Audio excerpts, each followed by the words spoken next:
écoutez Europe 1, il est 8h20. L'interview politique d'Europe 1, Jean-Pierre Elkabbach, vous recevez ce matin Henri Guénaud, député UMP des Yvelines. Messieurs, c'est à vous. Bienvenue Henri Guénaud, bonjour, merci d'être là. Qu'est-ce que vous faisiez dans la manif d'hier qui avait des intérêts et des motifs variables? Parce que vous êtes une sorte de récidiviste ou de provocateur? Non, j'avais d'abord décidé de ne pas y aller, puis finalement j'ai trouvé que trop c'était trop. Hein. La décision de la Cour européenne des droits de l'homme, pour laquelle le gouvernement n'a pas fait appel, qui prive totalement de tout effet pratique l'interdiction de la GPA. Je rappelle d'ailleurs que c'était à propos d'un couple hétérosexuel, non pas homosexuel, donc on voit bien que ce débat n'oppose pas de pratiques sexuelles. La décision de la Cour de cassation, on n'a rien dit, la circulaire Taubira est toujours là, les attaques contre la politique familiale, réitérées à chaque budget. Alors qu'est-ce qui vous a déterminé finalement à y aller? Voilà. Tout ça, l'accumulation. Et alors aucun grand leader de l'UMP ne figurait dans les défilés. Est-ce que vous leur donnez tort? Je ne suis pas un grand leader de l'UMP. Les autres grands leaders de l'UMP, aurais-je dû dire. Il y avait quelques-uns de mes collègues. Moi, je ne donne tort à personne. Je pense que ces sujets sont des sujets qui relèvent de la conscience de chacun. Voilà, chacun décide pour lui-même. Sur la GPA, le président de la République, le Premier ministre Manuel Valls, tous les ministres, Michel Sapin hier, répétaient elle sera interdite, elle ne sera pas légalisée. Mais c'est la une manif blague. Les dénonce. Est-ce que vous les croyez tous là? Est-ce que c'est une blague? C'est une blague. Ils n'ont pas fait appel sur la décision de la Cour européenne des droits de l'homme. Ils nous disent ah oui mais là c'est le problème de l'enfant. Mais attendez, c'est fini. Faire appel. Mais ils n'ont dit pas de transcription automatique. Pour l'instant, si on suit la jurisprudence de la Cour, si, c'est automatique et obligatoire. On attend de voir. Moi, je ne fais pas de procès d'intention à M. Valls. Je pense qu'il est sincère quand il dit ce qu'il a dit. Vous faites un procès d'intention puisque vous allez manifester. Non, parce qu'il vaut mieux prévenir que guérir, vous savez. D'ailleurs, c'est à l'annonce de la manifestation que M. Valls a décidé de faire cette déclaration. Donc, j'espère qu'elle sera suivie des faits. Est-ce que vous ne croyez pas que c'est une affaire peut-être mondiale, en tout cas européenne? Mais c'est aussi une affaire mondiale, c'est aussi une affaire européenne. Il n'empêche que nous pouvons pour nous-mêmes choisir les règles de vie en société que nous voulons. Bon, je ne vais pas parler de la querelle prévisible des chiffres. Comme d'habitude, 70 000 dit la police, 500 000 pour les organisateurs. La bonne chose, ça serait que la police, qu'on arrête de mêler la police à cette histoire. La police n'est pas là pour compter les manifestants, elle est là pour assurer l'ordre public. Mais comme disait Jean-Philippe Ballas, c'est plus que la police, moins que les organisateurs. Parce qu'on peut faire confiance à des organisateurs, quels qu'ils soient, ils multiplient par X. Les gens voient... Mais ce que je note... Les gens voient s'il y a du monde, s'il n'y en a pas. Laissons la police en dehors de tout ça. En mars dernier, Thomas, qui me regarde, en mars dernier, ils annonçaient 540 000.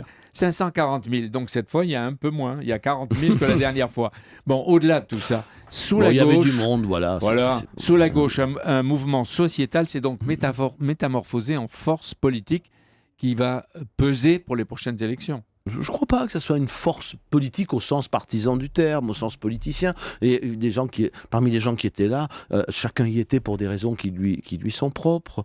Qui lui est propre, pardon. Mais vous ne pensez pas qu'ils vont peser au moment des prochaines élections, des prochaines échéances? On voit comment ce mouvement a sommé les gouvernants et les opposants à prendre des décisions claires. Oui, moi, sommer, personne ne me somme, je n'accepte pas de signer de charte péremptoire, je n'accepte pas le chantage en politique. Je pense que les gens qui étaient là expriment une opinion, expriment en conscience quelque chose qui les choque profondément. Ça joue politiquement, bien sûr. On avance. Mais ce n'est pas un parti. La loi sur le mariage pour tous, Henri Guénaud, est-ce qu'il faudra l'abroger? Parce que vous savez que c'est un débat chez vous, chez vos amis. L'abroger, la réécrire, la corriger, ou puisqu'elle est votée, c'est une loi de la République, elle est votée. Et alors, parce qu'une loi est votée, qu'elle est intangible, c'est le propre de la démocratie. Alors, qu'est-ce qu'on lui fait à la loi ?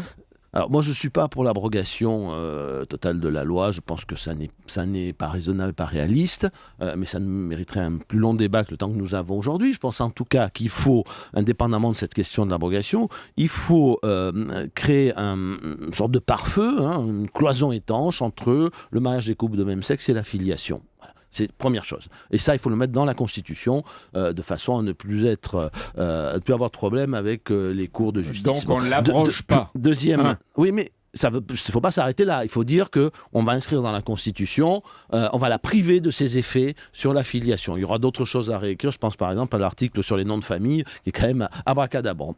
Deuxièmement, il faut, dans la Constitution aussi, interdire totalement la GPA et la PMA non encadrée, c'est-à-dire non réservée à des motifs strictement médicaux. Voilà. Parce que sinon, nous ouvrons la porte. On le voit bien d'ailleurs. Ce qui s'est passé depuis quelques semaines n'a pas de rapport avec la loi Taubira. La décision, encore une fois, de la CEDH n'a pas de rapport avec la loi Taubira. Donc il y a un problème beaucoup plus important à résoudre si on veut éviter l'américanisation totale de la société, la marchandisation des corps, des enfants et derrière l'eugénisme. La droite, la gauche, voilà. tout le monde utilise les mêmes termes contre l'esclavage, la Ah oui, mais marchandisation il faut des en corps, tirer, il faut etc. en tirer Et les c'est juste. conséquences. Voilà. Est-ce que Nicolas Sarkozy a bien démarré? Il a démarré, la stratégie qu'il a choisie. Non, mais moi, je l'ai toujours dit, je n'étais pas favorable à ce qu'il revienne par le parti. Il rencontre. C'est difficile, c'est normal, c'est difficile. C'était prévisible. C'est difficile pour au moins deux raisons. D'abord, quand on est président de la République, c'est difficile de redevenir chef de parti. Et deuxièmement, tout le monde, la presse, traite cette campagne interne comme un début de campagne présidentielle. Donc, c'est difficile. Ce qu'elle n'est pas. Voilà. Ce soir, il est en meeting, Nicolas Sarkozy, à Vélizy, dans les Yvelines. Mais j'espère qu'il va réussir. Voilà, parce que maintenant qu'il s'est engagé, il faut qu'il réussisse. Ce serait une catastrophe qu'il échoue. À Vélizy? Oui, je serai à Vélizy, c'est dans mon département. Il ne serait pas convenable que je n'y aille pas. Est-ce que vous lui suggérez de continuer comme il a commencé? Alors, je pense qu'on apprend tous les jours et que chaque jour, il le sait très bien, adapter sa campagne en fonction des réactions, de ses propres intuitions aussi. Mais pourquoi vous dites s'il échoue, c'est une catastrophe? Pour qui? C'est une catastrophe pour la démocratie parce que ce sera une catastrophe pour l'opposition. Donc qu'est-ce qui restera s'il échoue? Alain Juppé? François Fillon? Oui, il ne restera pas grand-chose. Il ne reste pas grand-chose. Pardon. Non, je veux dire que aujourd'hui, mais franchement, Jean-Pierre Elkabbach, si le vide qu'il a laissé avait été rempli après son départ de l'Élysée, ça se saurait, non? Bon, pour l'instant, le vide n'a pas été rempli. Mais Alain Juppé a réussi ses sorties médiatiques à Europe 1 sur France 2, sa stratégie ouverte aux centristes et peut-être même au-dessus du socialisme. Est-ce que vous ne pensez pas que c'est la meilleure face au Front National? Non, je pense que aujourd'hui, la question pour les hommes politiques et pour les hommes d'État, c'est pas de savoir quelle combinaison partisane, quelle tactique politicienne ils vont employer. Le problème est d'être capable d'aller devant les Français, de leur dire ce qu'on veut faire, ce qu'on va faire, et puis de le faire ensuite. Guénaud, sinon, on ne peut pas gouverner. Jean-Pierre Elkabbach, on ne peut pas gouverner. Voilà. Henri Guénaud, il a les plus grandes chances de devenir président de l'UMP. Pour autant, est-ce qu'il peut rater l'Élysée?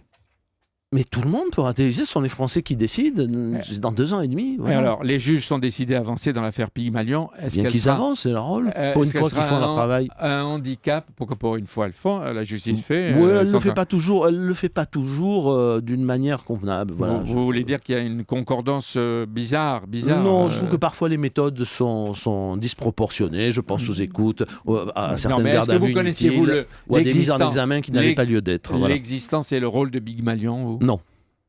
Vous ne savez rien? Non, non. Moi, je ne le connaissais pas. Avant il y a pas mal de Ponce Pilate, on ne sait rien. Hein. Non, je ne suis pas Ponce Pilate. Vous me posez une question, je vous réponds. Je ne connaissais pas Pygmalion. Je n'ai jamais travaillé avec ses dirigeants. Je n'ai jamais utilisé cette entreprise. J'ignorais totalement en quoi et comment elle intervenait dans la campagne présidentielle. Ça n'était pas mon rôle. Ce n'était pas mon secteur. Qu'est-ce que vous voulez qu'il arrive grâce à la justice à ceux qui ont donné les ordres, à ceux qui ont été les complices?